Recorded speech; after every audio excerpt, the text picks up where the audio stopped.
ಕೇಳಿ ಕನಸು ಅಲ್ವಾ ಈ ವೇಣುಧ್ವನಿ, ಹಾಗೆ ಎಲ್ಲರ ಕನಸು ಅನ್ನೋದು ಇರುತ್ತೆ. ಪ್ಯಾಷನ್ಗೂ ಪ್ರೊಫೆಷನ್ಗೂ ಸಾಕಷ್ಟು ಡಿಫ್ರೆನ್ಸ್ ಇದೆ.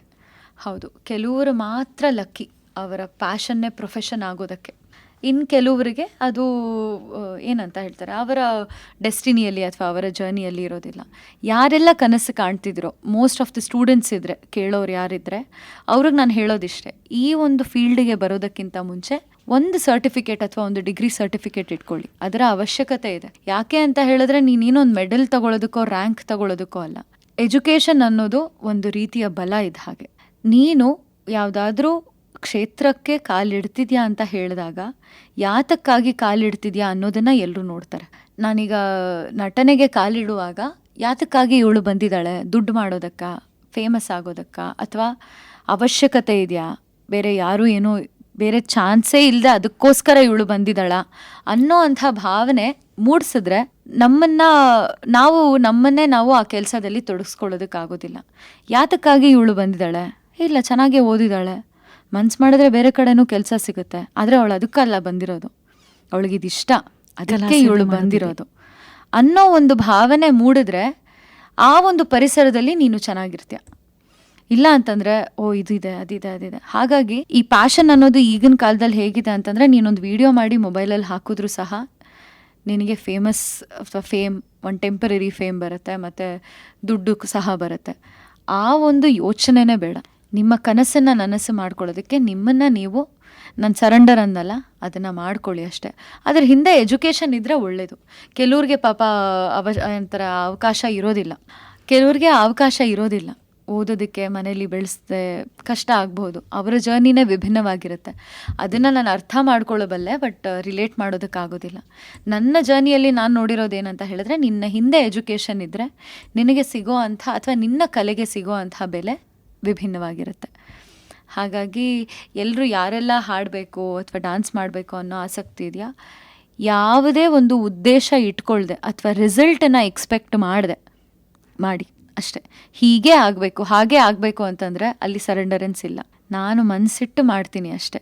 ನೀನು ಯಾವಾಗ ಇಷ್ಟು ವ್ಯೂಸ್ ಆಗಬೇಕು ಅಂತೀಯೋ ಅವತ್ತಾಗಲ್ಲ. ನೀನು ಯಾವಾಗ ನೋಡ್ಕೊಳ್ಳೋಣ ಅಂತ ಮಾಡ್ತೀಯೋ ಅವತ್ತಷ್ಟು ವ್ಯೂಸ್ ಆಗುತ್ತೆ. ಹಾಗಾಗಿ ಅಷ್ಟೇ. ಮತ್ತು ಕನ್ಸಿಸ್ಟೆನ್ಸಿ ಅನ್ನೋದು ತುಂಬಾ ಇಂಪಾರ್ಟೆಂಟ್. ಇವತ್ತು ಮಾಡ್ತೀನಿ, ನಾಳೆ ಮಾಡಲ್ಲ, ಆಚೆ ನಾಳಿದ್ದು ಮಾಡಲ್ಲ, ಆ ಥರ ಇರಬಾರ್ದು. ಅಷ್ಟೋ ಒಟ್ಟಿನಲ್ಲಿ ದಿನ ಮಾಡೋ ಅಷ್ಟು ಪ್ರಯತ್ನ ಪಡಬೇಕು. ಕನ್ಸಿಸ್ಟೆನ್ಸಿ ಇಂಪಾರ್ಟೆಂಟ್, ಪೇಷನ್ಸ್ ಇಂಪಾರ್ಟೆಂಟ್, ಶ್ರದ್ಧೆ, ಸಬೂರಿ ಎರಡೂ ಬಹಳ ಮುಖ್ಯವಾಗಿ ಕಲಾವಿದರಿಗೆ ಇರೋವಂಥ ಗುಣಗಳು ಇರಬೇಕು. ಆವಾಗ ನಿನಗೇನು ಕಷ್ಟ ಆಗೋಲ್ಲ. ನೀವು ಇವತ್ತು ನಮ್ಮ ಒಂದು KLE ಸಂಸ್ಥೆಗೆ ಭೇಟಿಯನ್ನು ನೀಡಿದ್ದೀರಾ. ಈ ಒಂದು KLE ಸಂಸ್ಥೆಯ ಕುರಿತು ಏನು ಹೇಳಲಿಕ್ಕೆ ಇಷ್ಟಪಡ್ತೀರಾ? ಬಹಳ ಖುಷಿ ಆಯಿತು. ಇದೊಂದು ಬೇರೆ ಕಮ್ಯುನಿಟಿ ಅನ್ನೋ ಥರ ಕಾಣಿಸ್ತು ನನಗೆ. ಅಂದರೆ ಕಾಂಪೌಂಡ್ ಒಳಗೆ ಬಂದ ತಕ್ಷಣ ಇದ್ದಂಥ ಒಂದು ಆಲೋಚನೆ ಅಥವಾ ಯೋಚನೆ ಆಗಲಿ ಈ ಇನ್ಸ್ಟಿಟ್ಯೂಷನ್ ಬಗ್ಗೆ, ಅದು ಬೇರೆ ರೀತಿ ಇತ್ತು. ಓದೋ ಅಂತಹ ಜಾಗ, ಆ ಕಡೆ ಎಲ್ಲೋ ಹಾಸ್ಪಿಟಲ್ ಇದೆ, ಮಕ್ಕಳು ಬರ್ತಾರೆ, ಕೂತ್ಕೋತಾರೆ, ಓದ್ತಾರೆ ಅಷ್ಟೇ ಅಂತ. ಆದರೆ ಒಂದು ಟೂರ್ ಆಯಿತು ನನಗೆ. ಎಲ್ಲ ಇಡೀ ಕ್ಯಾಂಪಸ್ನ ನೋಡ್ಕೊಂಡು ಬಂದಾಗ ಇದೇ ಒಂದು ಪ್ರಪಂಚದಲ್ಲಿ ಇದೇ ಒಂದು ಪುಟ್ಟ ಪ್ರಪಂಚ ಇದೆಯಲ್ಲ ಇಲ್ಲಿ ಅಂತ. ಕ್ಯಾಂಪಸ್ ಬಗ್ಗೆ ಮಾತಾಡೋದಾದರೆ ವೆರಿ ಕ್ಲೀನ್, ಎನ್ವೈರ್ನ್ಮೆಂಟ್ ಫ್ರೆಂಡ್ಲಿ.